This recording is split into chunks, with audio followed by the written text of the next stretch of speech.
ನಮಸ್ತೆ ಎಲ್ಲರಿಗೂ. ಯಾವುದೇ ಒಂದು ವಸ್ತು ಆಗಲಿ ಏನೇ ಆಗಲಿ, ಒಂದು ಅವಶ್ಯಕತೆ ಯಾರಿಗಿದೆ ಆ ಸಮಯದಲ್ಲಿ ಅದು ಸಿಕ್ಕಿದಾಗ ಅದರ ವ್ಯಾಲ್ಯೂ ತುಂಬ ಜಾಸ್ತಿ ಇರ್ತದೆ.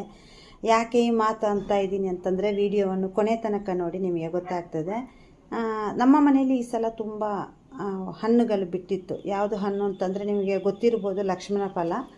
ಇದು ತುಂಬ ಅಂದರೆ ತುಂಬ ಬಿಟ್ಟಿತ್ತು ಈ ಸಲ. ಅಂದರೆ ಅದು ಏನಾಗುತ್ತೆ ಅದ್ರದ್ದು, ಅದು ಕಾಯಿಯಲ್ಲಿ ಕುಯ್ದರೆ ಅಷ್ಟು ಚೆನ್ನಾಗಿರೋದಿಲ್ಲ, ಹಣ್ಣಾದರೆ ಸಡನ್ನೇ ದೊಪ್ಪಂತ ಕೆಳಗಡೆ ಬಿದ್ದು ಹೋಗ್ತದೆ.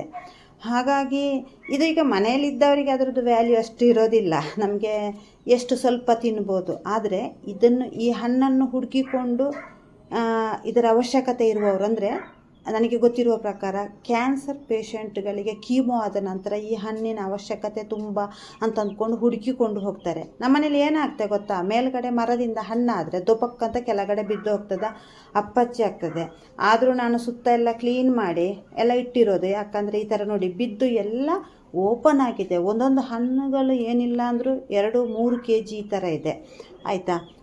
ಆದರೆ ಎಂತ ಮಾಡೋದು, ಯಾರಿಗಾದರೂ ಯೂಸ್ ಆಗುವವರಿಗೆ ಅದನ್ನು ಕೊಟ್ಟರೆ, ಅಂದರೆ ಅದ್ರದ್ದು ನೀಡ್ಸ್ ಇರ್ತದೆ ನೋಡಿ. ಕೆಲವರೆಲ್ಲ ಅದನ್ನು ಹುಡುಕಿಕೊಂಡು ಎಲ್ಲೆಲ್ಲಿಗೆಲ್ಲ ಹೋಗ್ತಾರೆ ಗೊತ್ತಾ. ಇದಂತೂ ಒಂದು ಹಣ್ಣು ಓಪನೇ ಆಗೋಗಿತ್ತು. ನಾನು ಅದನ್ನು ಮತ್ತೆ ವೇಸ್ಟ್ ಮಾಡೋದು ಬೇಡ ಅಂತ ಅಂದ್ಕೊಂಡು ಮನೆಯಲ್ಲಿ ಅದನ್ನು ಜ್ಯೂಸ್ ಮಾಡಿದೆ.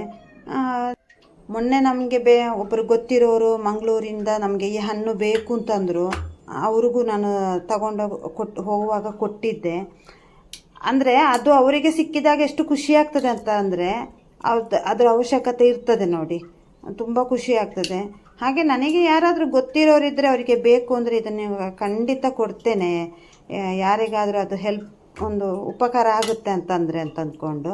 ಇದು ಬಿಡಿಸೋದಷ್ಟೇ ನೋಡಿ, ತುಂಬ ಈಸಿ. ಗಿಡದಲ್ಲೇ ಹಣ್ಣಾದರೆ ತುಂಬ ಈಸಿಯಾಗಿ ಬರ್ತದೆ. ಸಿಪ್ಪೆ ಕ್ಲೀನಾಗಿ ಬಿಚ್ಚಿ ಹೋಗ್ತದೆ, ನಮಗೇನು ಕಷ್ಟ ಅನಿಸೋದಿಲ್ಲ. ಮತ್ತು ಅದರ ಕೂಂಜಿನೆಲ್ಲ ತಿನ್ನಬಾರ್ದು. ಅಂದರೆ ಆ ಮಧ್ಯದಲ್ಲೊಂದು ಕೂಂಜಿ ಅಂತ ಇರ್ತದೆ ನೋಡಿ, ಅದನ್ನು ತಿನ್ನಬಾರ್ದು. ಇದನ್ನು ಜೇನುತುಪ್ಪ ಹಾಕಿನೂ ತಿಂತಾರಂತೆ. ಇದರ ಸಿಪ್ಪೆನೂ ಏನು ವೇಸ್ಟ್ ಆಗೋದಿಲ್ಲ, ಹಸು ಆಡು ಎಲ್ಲ ತಿಂತದೆ. ಮತ್ತು ಜ್ಯೂಸ್ ಮಾಡುವಾಗಲೂ ಅಷ್ಟೇ ಸಕ್ಕರೆನ ಹಾಕ್ಕೊಂಡು ಜ್ಯೂಸ್ ಮಾಡ್ತಾರಂತ ನನಗೆ ಗೊತ್ತಿಲ್ಲ. ನಾವು ಮಾತ್ರ ಸ್ವಲ್ಪ ಪೆಪ್ಪರು ಉಪ್ಪು ಹಾಕ್ಕೊಂಡು, ನಾನು ಮಿಕ್ಸಿಗೂ ಹಾಕಲ್ಲ, ಸುಮ್ಮನೆ ಸ್ಪೂನಲ್ಲಿ ಕದಡ್ತೀನಿ. ಯಾಕಂದರೆ ಮಿಕ್ಸಿಗೆ ಜಾಸ್ತಿ ಹಾಕಿದರೆ ಅದರದ್ದು ಬೀಜ ಎಲ್ಲ ಒಡೆದು ಹೋಗುತ್ತೆ. ನಾವು ಅದನ್ನು ಸಪ್ರೇಟ್ ಮಾಡೋಕ್ಕಾಗಲ್ಲ, ಸೀಡ್ಸ್ನ ತೆಗಿಯೋಕ್ಕಾಗಲ್ಲ. ಹಾಲಂತೂ ಬೆರೆಸಬಾರ್ದು, ಯಾಕಂದರೆ ಇದರಲ್ಲಿ ಹಣ್ಣಲ್ಲಿ ಹುಳಿ ಅಂಶ ಇರ್ತದೆ. ಹಾಗಾಗಿ ಈ ಬೀಜವನ್ನು ನಾವು ನೆಟ್ಟರೆ ನಮಗೆ ಗಿಡನೂ ಆಗುತ್ತೆ. ಮತ್ತು ನನಗೆ ಉಳಿದಿರೋ ಹಣ್ಣನ್ನು ಏನು ಮಾಡೋದಪ್ಪ ಅಂತ ಯೋಚನೆ ಮಾಡ್ತೀನಿ. ನಮ್ಮ ಮನೆಯಿಂದ ಸ್ವಲ್ಪ ದೂರದಲ್ಲಿ ಒಂದು ಹಾಸ್ಪಿಟಲ್ ಇದೆ, ಕ್ಯಾನ್ಸರ್ ಹಾಸ್ಪಿಟಲ್. ಅಲ್ಲಿ ಇದರ ಅವಶ್ಯಕತೆ ಯಾರಿಗಾದ್ರೂ ಇರ್ಬೋದು, ಇದ್ದವರಿಗೆ ಯೂಸ್ ಆಗ್ಬೋದೇನೋ ಅಂತ ಅಂದ್ಕೊಂಡು ನಾವೆಲ್ಲ ಪ್ಯಾಕ್ ಮಾಡಿಕೊಂಡು ತಗೊಂಡು ಹೋದ್ವಿ.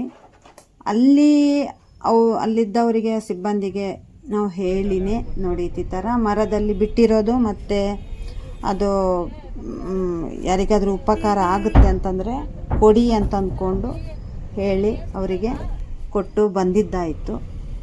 ಒಂದು ಸಮಾಧಾನ ಅನ್ನಿಸ್ತು. ಯಾಕಂದರೆ ಒಂದೊಂದು ಹಣ್ಣಿಗೂ ಮಾರುಕಟ್ಟೆಯಲ್ಲಿ ತುಂಬ ರೇಟ್ ಇರುತ್ತೆ.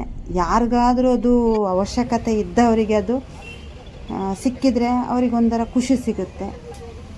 ಹಾಗೆಯೇ ಈ ಸಂದರ್ಭದಲ್ಲಿ ನನಗೊಂದು ನೆನಪಾಯಿತು. ಎಂತ ಅಂತಂದರೆ, ಈಗ ಇತ್ತೀಚೆಗೆ ವಾರ ಎಲ್ಲ ನಡೀತಲ್ವ ದುಬೈಲೆಲ್ಲ.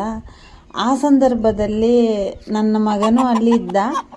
ಸೊ ಯಾರಿಗಾದರೂ ಆತಂಕ ಎಲ್ಲ ಇರ್ತದಲ್ವ. ಆ ಟೈಮಲ್ಲಿ ನನಗೊಬ್ಬರು ಸೋಷಿಯಲ್ ಮೀಡ್ಯಾದಲ್ಲಿದ್ದಾರೆ, ಮಿಸ್ಸಸ್ ಕುಂದರ್ ಅಂತ ಅಂದ್ಕೊಂಡು. ಆ್ಯಕ್ಚುಲಿ ಅವರು ಮಂಗಳೂರಿನವರೇ ಅಂತೆ. ಅವರು ಯಾರು ಅಂತ ನನಗೆ ಗೊತ್ತಿಲ್ಲ, ನನಗೆ ಯಾರು ಅಂತ ಅವ್ರಿಗೆ ಗೊತ್ತಿಲ್ಲ.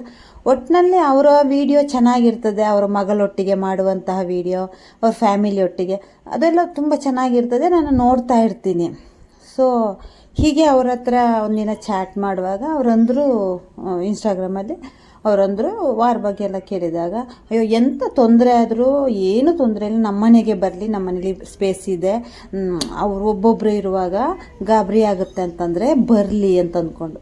ಅಲ್ಲ, ನಾನು ಅಂತಿರೋದು, ಒಂದು ಯಾವುದೋ ಊರು, ಯಾರು ಅಂತಲೇ ಗೊತ್ತಿಲ್ಲ, ಅಷ್ಟೊಂದು ಪ್ರೀತಿ ವಿಶ್ವಾಸದಲ್ಲಿ ಆ ಥರ ಅಂದ್ರಲ್ಲ, ಆ ದಿನ ನನಗೆ ತುಂಬ ಖುಷಿಯಾಯಿತು. ಪರವಾಗಿಲ್ಲ, ಯಾರೋ ಒಬ್ಬರು ಎಲ್ಲೋ ನಾವು ಒಂಥರ ಹೆಲ್ಪು ಅಥವಾ ಒಂದು ವಿಶ್ವಾಸದ ಮಾತು ಅಥವಾ ಒಂದು ಏನೋ ಆ ಥರ ಅಂದಾಗ ತುಂಬ ಖುಷಿ ಆಗುತ್ತೆ ಅಲ್ವಾ. ಹಾಗೇ ಸೊ ಅವರನ್ನು ಈ ಟೈಮಲ್ಲಿ ನಾನು ನೆನೆಸ್ಕೊಂಡೆ, ಯಾರೋ ಮಿಸ್ಸಸ್ ಕುಂದರ್ ಅಂತ ಅಂದ್ಕೊಂಡು ತುಂಬ ತುಂಬ ಖುಷಿ ಆಯಿತು. ಈ ಮೂಲಕ ಅವರಿಗೆ ಥ್ಯಾಂಕ್ ಯು ಅಂತಿದ್ದೀನಿ. ಸೊ ಯಾರೇ ಆಗಲಿ ನೋಡಿ, ನಮಗೊಂದು ನೀಡ್ಸಿರೋ ಟೈಮಲ್ಲಿ ಒಂದು ಮಾತು, ಒಳ್ಳೆಯ ಮಾತು ಅಂದರೆ ಅದು ನಮಗೆ ತುಂಬ ಖುಷಿಯನ್ನು ಕೊಡ್ತದೆ. ಹಾಗಾಗಿ ಥ್ಯಾಂಕ್ ಯು.